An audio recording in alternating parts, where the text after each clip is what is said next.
Hello, crypto boys and ghouls, and welcome back to the channel, Tales from the Cryptomancer, where we feature content on play-to-earn games on the blockchain, such as Splinterlands. And today we have an interesting bombshell that was dropped. There's not going to be an AMA today on Friday for Splinterlands. We're going to have to wait another week for that. But in the MAV channel chat and Discord, a pretty big announcement was made by Agro talking about private sales to potential large buyers. Bulldog made a video earlier today on it talking about the subject, and it is a very interesting topic.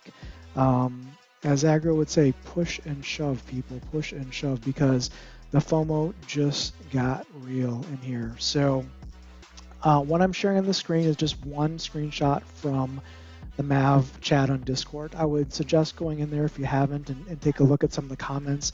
I don't want to necessarily copy and paste a lot of the comments here in this video, but suffice to say there's a lot of juicy details in there that you should check out.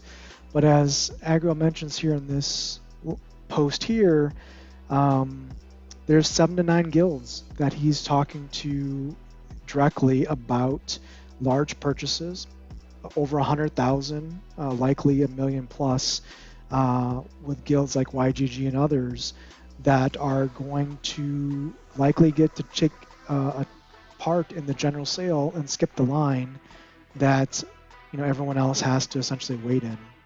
So it's definitely an interesting subject. I know there's going to be a lot of opinions on both sides of the fence here.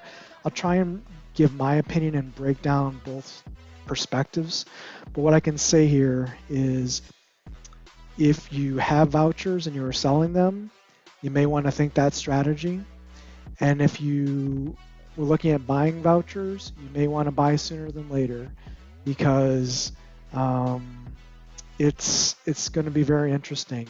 So let's talk about the hypothetical here. If private sales happen to guilds or group buyers, like for example, if Bulldog put together a group buy for his YouTube viewers, it would be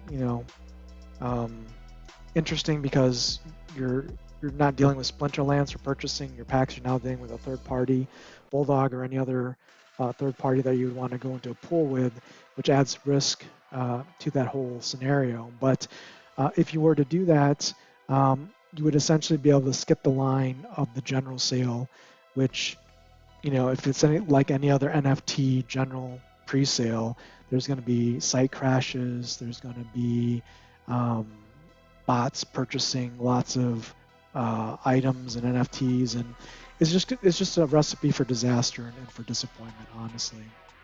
So that's why, in my opinion, the voucher system was great, because it metered things out. It allowed a calm dispersal of packs to interested buyers for market prices. Now, with a general sale, we may not even reach a general sale. Now, I know that's kind of crazy to think of, because the pre-sale is 1 million packs. The next 2 million packs are being done with the accelerated voucher sale. So out of the 15 million total Chaos Legion packs, you're going to have 12 million available for the general sale. That was the original plan. Now, with private sales being discussed with this white glove service, let's just say, for example, there's 8 guilds, play-to-earn gaming guilds, that are talking to Agro. He's mentioned 7 to 9 in this post right here, right? Let's just say there's 8. And they put together $1 million of purchases per guild, maybe more, maybe less, right? But let's say $1 million. That's $8 million of Chaos Legion packs that we bought up. At $4 a pack, if I do my math correctly, that's 2 million packs instantly gone from the general sale. That's also 2 airdrops instantly gone. Now, if you combine pools of anyone or individual buyers that want to buy 100K purchases at a time, maybe that's another 1 million or 2 million packs gone before the general sale even hits. So now you're out 4 million. So now you're down to 8 million for the general sale. That's best case scenario, maybe. It could be worse. We don't know, right? But what I would say is if you want Chaos Legion packs to open, and again, this is not a necessity. It's obviously a nice to have if you play the game to open packs.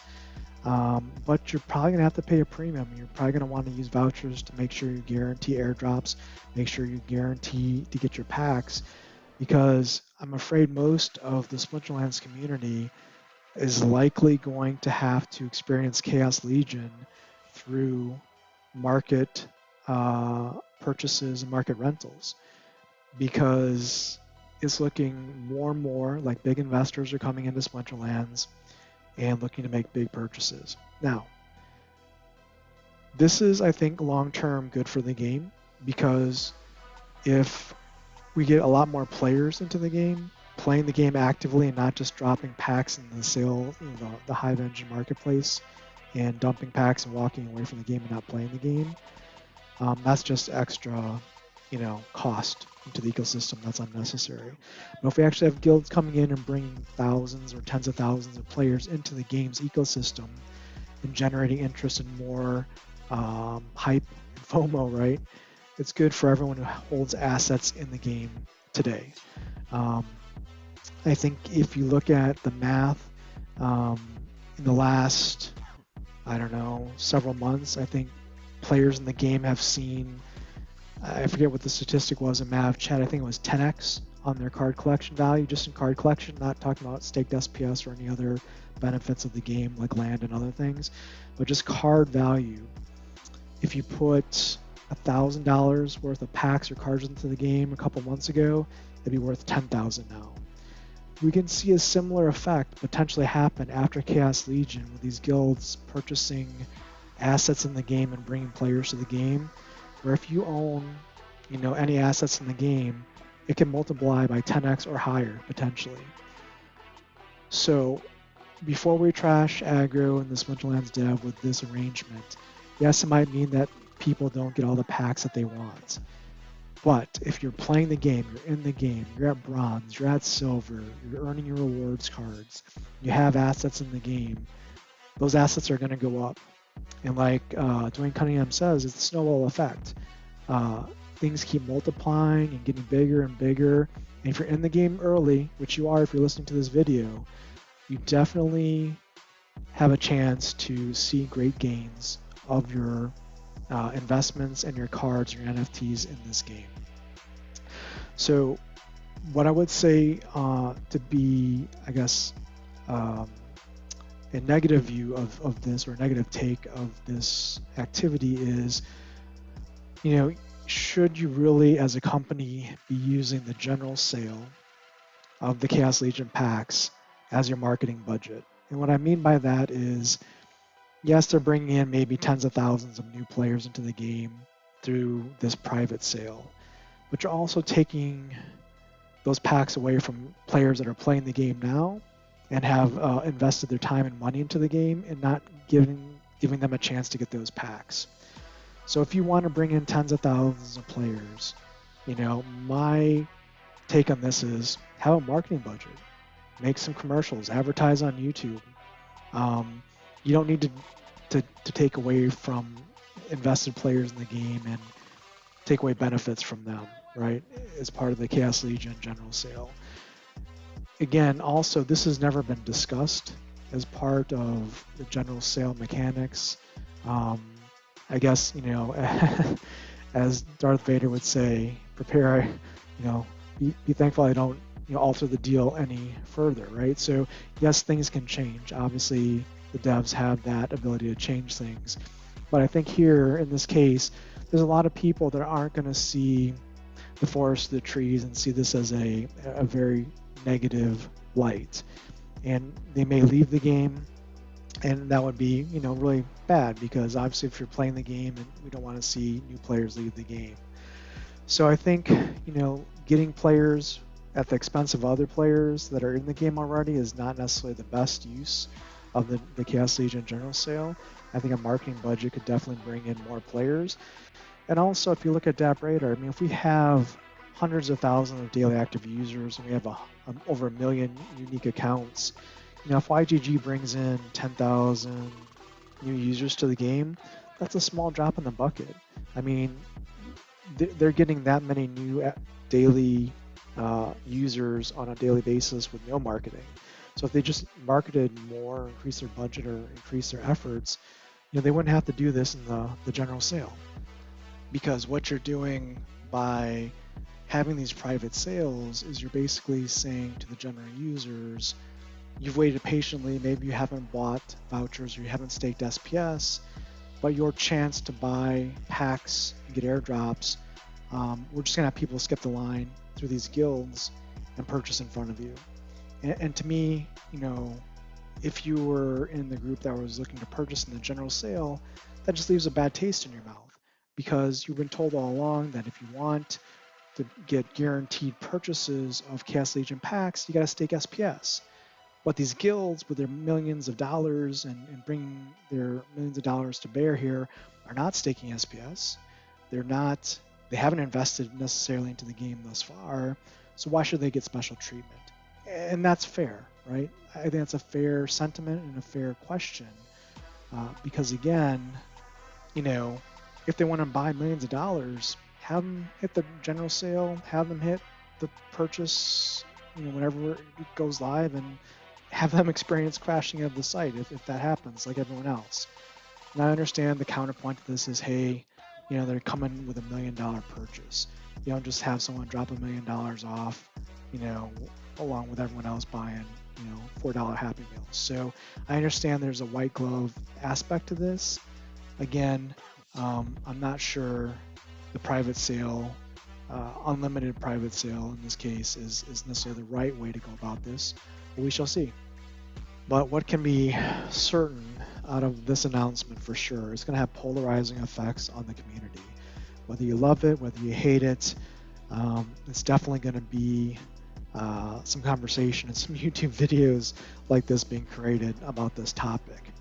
That being said, again, Chaos Legion packs are not the end-all be-all to this game. You should be able to get Chaos Legion cards either through the rental market or through the marketplace to play in the game. Obviously, I know a lot of people would have loved to have opened as many packs as they could afford in the general sale and level up summoners, especially if you're a new player. Like, I'm a new player. I'm battling in gold, and I lose a lot of battles in gold because I only have one leveled summoner that I bought. I have a Crutch level 5 summoner. And if I have to use a daily quest for death or fire or earth or life or any of those other splinters, I'm using a level 1 summoner with level 1 cards in gold. And I just get blown up because even if I have the level cards to compete, I don't have the summoner. And yes, I could rent the summoners out or I could buy the summoners, but I've chosen to wait for Chaos Legion. And now, as a result of some of these changes, I'm not sure how I'm going to be able to get the summoners that I need to compete at the level I want to compete at. So I'll have to continually, evaluate that as time moves forward here. That being said, this is going to definitely be interesting. We've seen a number of different Chaos Legion voucher strategies employed over time, over the past 4 weeks here. We're in the final stretches. I think we just have 4 or 5 days left of the pre-sale vouchers being issued. I definitely would say if you're getting vouchers issued to you and you've been selling them, this is something that might change how you look at vouchers. Will you continue to sell at $20 or higher a voucher? Or you say, you know what, the opportunity cost is now more so. Like, if I don't know if I'm going to get any general sale packs, I may want to, instead of selling vouchers, use those vouchers now and make sure I get some Chaos Legion packs to open or hold, because otherwise it may not be possible to get. There are already talks on YouTube about the general sales selling out in a couple days or weeks or a couple months. With these private sale discussions being in place with $1 million orders, skipping the line, so to speak, all bets are off. And I think a lot of people are going to have to reevaluate how they're approaching their vouchers, not only in the pre-sale, but in the second stage of the increased voucher production coming up. And we may see a spike in voucher prices, quite honestly. I expect that to happen. I think $20 vouchers for the pre-sale, it's only going to go up from here, honestly. And even vouchers in this next 2 million accelerated cycle, I think the supply is going to be smaller because I think people are going to hold on to those and buying their own personal Chaos Agent packs with those, or buying up vouchers on the market. Let's see how it goes. I'm definitely interested in your comments and your thoughts on this topic. There's sure to be lots of discussion. Um, Leave your comments in the video below, and we will see you in the game. Until next time, keep stacking those stats.